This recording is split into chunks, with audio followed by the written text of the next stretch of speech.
Akordeon si ve svých 5 letech vybral i kvůli mamince, která na něj také hraje. Nikdo ale nečekal, že se jeho hraní vyvine takovým směrem. 7letý Ladislav Lipovský je kombinací talentu, houževnatosti a píle, což je předpokladem pro rozvoj výjimečné hudební kariéry.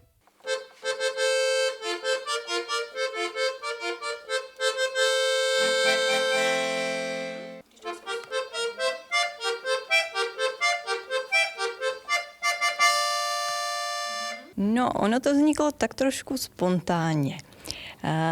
Já jsem vlastně absolventem základní umělecké školy Bedřicha Smetany v Karviné ve hře na akordeon a Ladík tak nějak se vydal svévolně v mých šlepějích.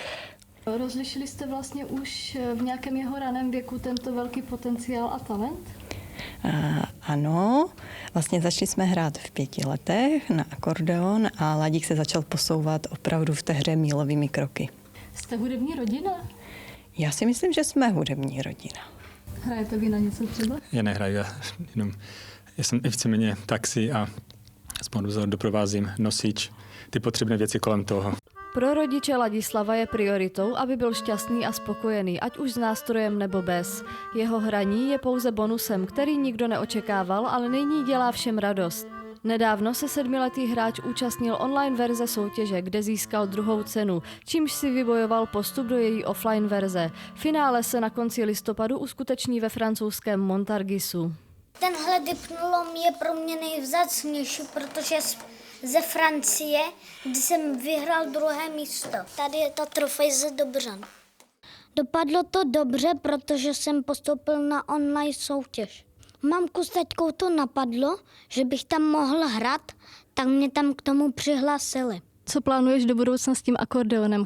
Chtěl bych, jak budu větší, na konzervatoř. Učitelé a všichni lidé, kteří s Ladislavem spolupracují, jsou nadšení jeho systematičností a důsledností, která se tak často u takto starých dětí nevidí. Já teďka Ladíka vyučuju 3. rokem.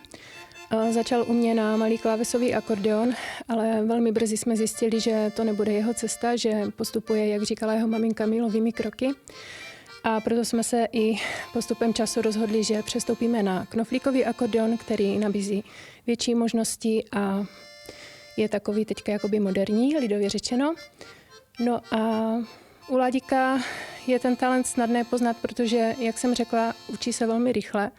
Vlastně člověk téměř okamžitě vidí reakci na to, co mu vlastně vštěpuje, takže v tom je to ta práce velice jako radostné.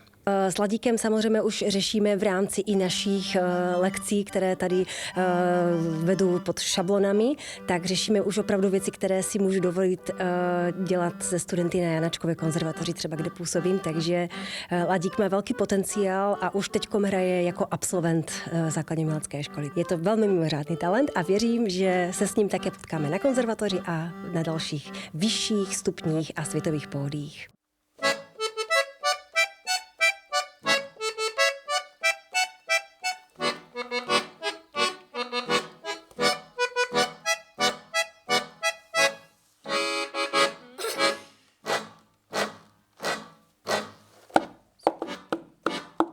Zmenšenina Ládíkova koncertního knoflíkového akordeonu byla vyrobena na zakázku, nebude ale dlouho trvat a nástroj se bude zvětšovat stejně jako jeho hráčské schopnosti.